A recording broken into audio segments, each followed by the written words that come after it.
Everybody, welcome to my Daily Dose with Tim. Today is Season 1, Episode 29. Oh my goodness, I can't believe it's been 29 episodes that I've been creating already. I actually started, I think it was June 1st. And at first it was just really my way of reaching out to you, wanting to share a little bit about my life lessons with everybody to hopefully elevate all of your days, all of your weeks, maybe even your life. I don't know. That's just something that I've always planned to do. However, I got a lot of feedback to say, hey, you know what? We really want to learn about what you do on a daily basis, because a lot of you guys know that I'm actually a financial wellness coach. And really, that's a fancy way of saying that I've been teaching people how to secure their financial futures, making sure that their income's not impacted when something like COVID happens. And leveraging real estate as a main vehicle to really create that monthly income as well as long-term wealth. A lot of you guys know my stories, and if you don't, I really welcome you to go back and start with, I believe, episode 21. You don't have to go through the entire 28 episodes leading up to this point. However, we're on this train to really talk about financial education, leveraging real estate investing as a vehicle. And so yesterday, where we left off really are the 3 things that rich and wealthy people do. And this is based on a lot of studying, a lot of reading, and a lot of personal observations and experiences over the last nearly 20 years now personally. And I know it's really a short list, however, there's so much truth behind all of it. And every single day, I really love the conversation that I'm having with you guys, because even though you're not really seeing it here, and maybe it's because of the time, I don't always get a lot of you guys that are watching this live. However, I know you guys are watching this after, and I really appreciate it, because I remember last month when I first got started, it was only, I don't know, 200 something views every video, and now we're at about 500 on average now. So I'm hoping, and because that's really all I wanted, I'm hoping what that really means is that you're taking something out of this, and I really appreciate your support as well. So make sure you like and love the content if it's relevant to you, and more importantly, if you think that there are other people that need to hear this, make sure you share this with them. So after yesterday's episode, we went through the 3 things that rich and wealthy people do and have. A lot of you guys are like, okay, great. You know what? I've heard so many different things about this, and this is all theory, awesome. And then the day before, I did something that's non-so theory. I sort of go in and out a little bit, because I really do believe that just like everything that we do in life, hard skills and soft skills, they do have to come together for all of us to be the most effective and the most efficient at what we want to accomplish. So at the end of the day, and you guys can see, I actually have a lot of choice words, in the sense that, I mean, not choice words, filler words, because everything that I do here is live. I actually don't really script anything at all, just based on your feedback, and whatever it is that you're looking for, I'm happy to provide. And one of the things that really came back, and that would ask a few times, is, okay, in your opinion, what is a power team, and who should really be on it? So I figured today we're gonna cover that.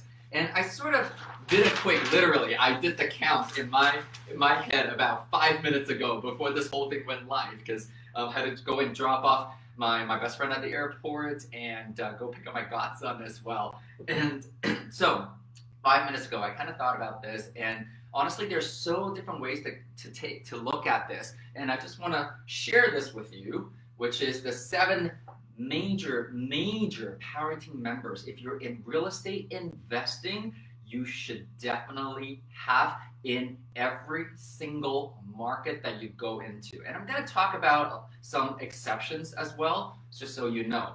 Obviously, because if we're talking about leveraging real estate investing as our main vehicle, then the first player in this would definitely be your realtor, okay?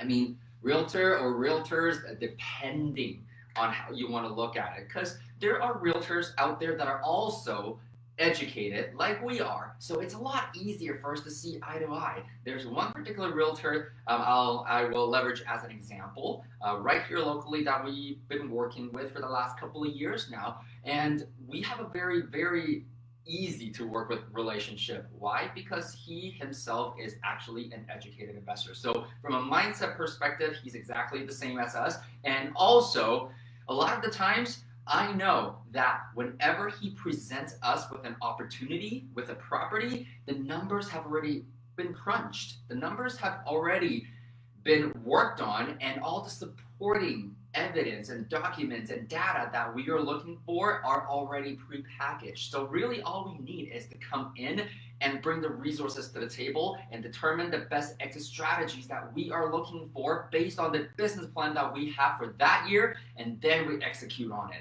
So it makes it super efficient when you have a realtor that actually speaks the same language as you as the investor. And again, just like every other profession, not every single realtor is created equally. So make sure you do your due diligence and go out and look for some. And if you don't know how to do that, reach out to your network or search for the people that have done what you want to be doing and follow their footsteps and ask for their advice on how they actually find and, more importantly, work with and maintain those relationships with these Power Team members. So that's the first one, goes without saying. The second one is mortgage broker.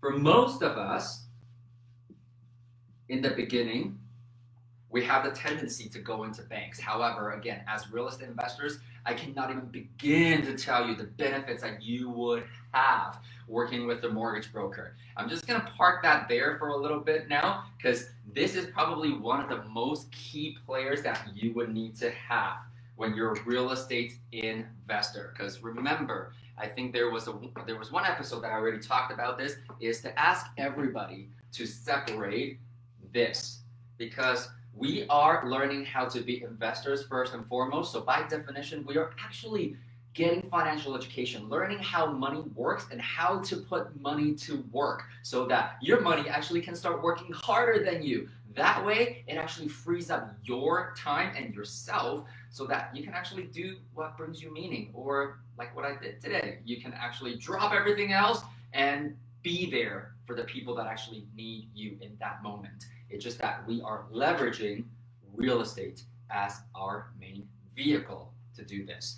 Now, the next person that we have, well, we always say that unless it's tenant first or tenant buyers first, usually when it comes to real estate, it's usually property first. So what that really means is that you want to have a general contractor on your Power Team. Ooh, this actually, you know what?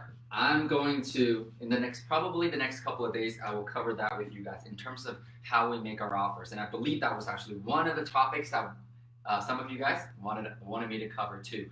So general contractor definitely would have to be on your team as well, so that they can help you evaluate and provide you quotes on how much it takes for you to do the force appreciation that you need. Why? Because when it comes to property first, what do we always say? One of the main first rules when it's property first strategy is making money in the buy. Making money in the buy usually typically means that you are dealing with distressed properties. And again, distressed properties, they can go in so many different directions. Right now, we're just going to focus on the physically distressed properties. And that's why having a general contractor on your team is super important. And number 4, depending on your exit strategy, okay? Property manager. Oopsie. Property manager is definitely another one that you want on your team, because again, the long-term game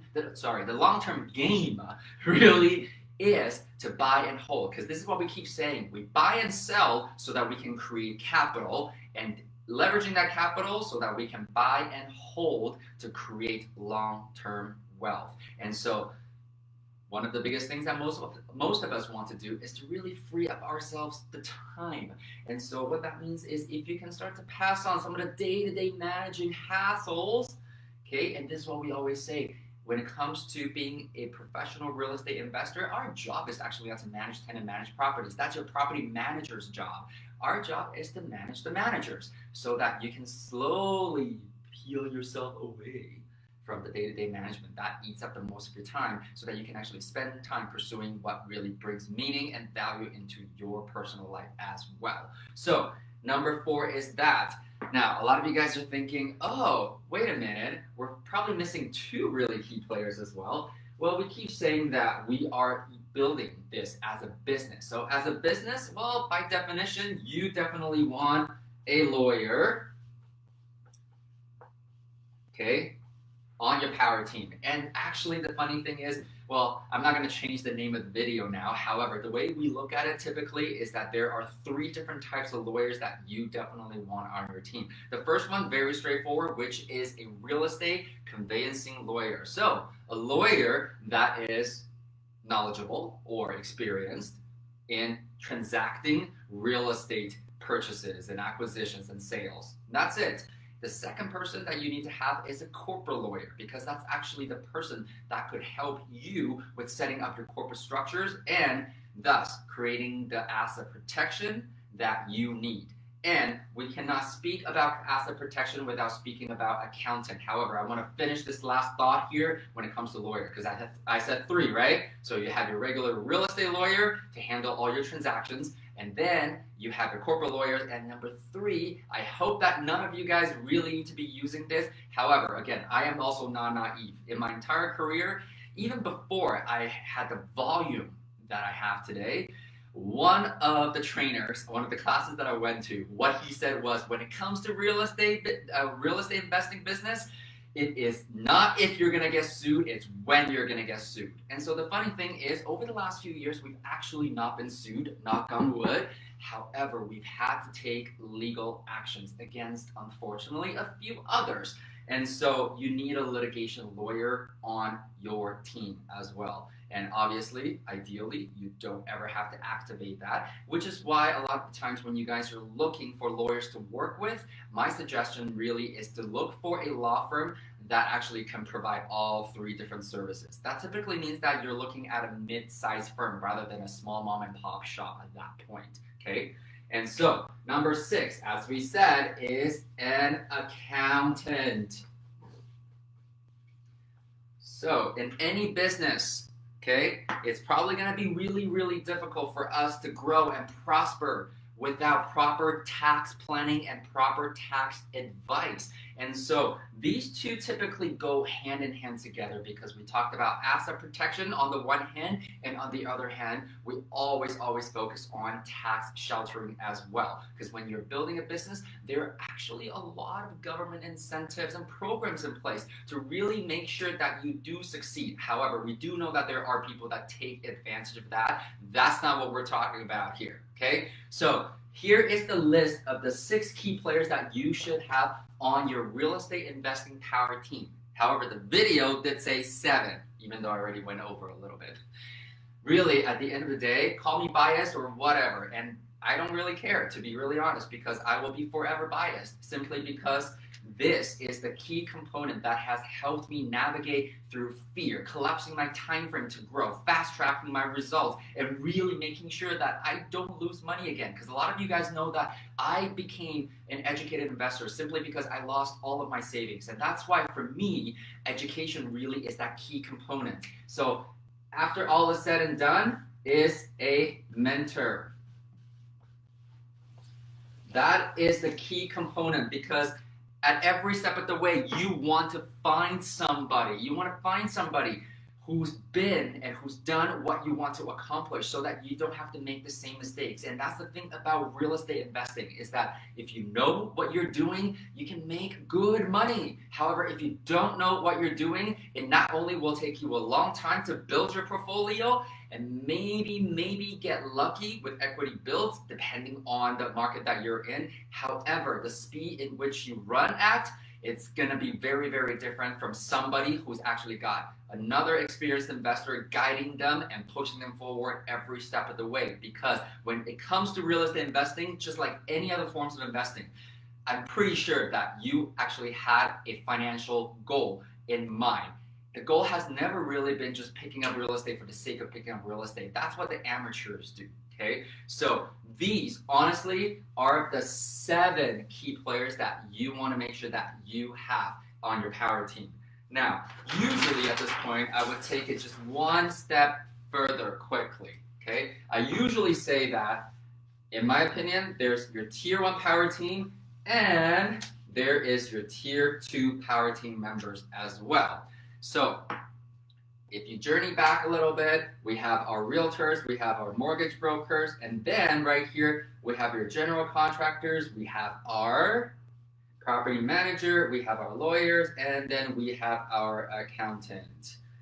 Okay, and then above it all, you have your mentor, because your mentor can actually connect you to some of the investor-friendly or educated Power Team members right off the bat, so that in the beginning you focus on executing what you've learned as opposed to really having to hit the pavement one step at a time. Even though to us it's equally important that you learn that skill, because that's how you can actually grow your portfolio and diversify it into different regions so that your portfolio is not sinking or rising based on what one market and how one market is performing. So I want you to make sure that that concept is very clear there. So tier 2, usually for the most part, I would have the exact same people here. Why? The way we work with tier 2 Power Team members is that we just constantly go out there and build brand new relationships. No different from us going out there to network, to build our network, because our network is our net worth. However, from a business perspective, these are the Power Team members that can provide you with referrals. Because again, a silent business is a business that's not going to exist for too long. I remember we have so many amazing deals over the years that came from our lawyers, that came from our accountants, that came from our mortgage brokers, and that came from realtors, and that came from our general contractors, that came from everybody on the Power Team, simply because they understand your business model and how you run your business. So there's another story behind that. I'll probably save that for another day, because I'm really doing my best to keep this videos around the 15-minute mark. So tomorrow, I will be coming back to you Facebook Live at 4:30 p.m. At Pacific Time, 5:30 p.m. Mountain Standard Time, and 7:30 p.m. Eastern Standard Time. So you know, every single day during the week, Monday to Friday, that's the time that I go on Facebook Live. So even if you're not able to watch this live and you got comments and questions later on, like you've been engaging with me, feel free to drop me a comment or just private text. Okay, I noticed that my messenger has been very busy. I haven't been a Facebook Messenger boy for a long time, and lately, because of this and because of all your questions and feedback and engagement, I'm actually a bit more active now on Messenger. So make sure you reach out and don't be shy. Ask any questions that you got, because that's really what I want to be creating here, is that platform, that environment where you're comfortable enough to ask all the questions. And again, I keep saying I don't know everything. I don't have all the answers under the sun. However, I'm more than happy to A, share everything that I know with you, and B, find the answers for you if I don't have them already. So have a great evening, everybody. I will see you back here tomorrow afternoon, and live well, everybody. Bye.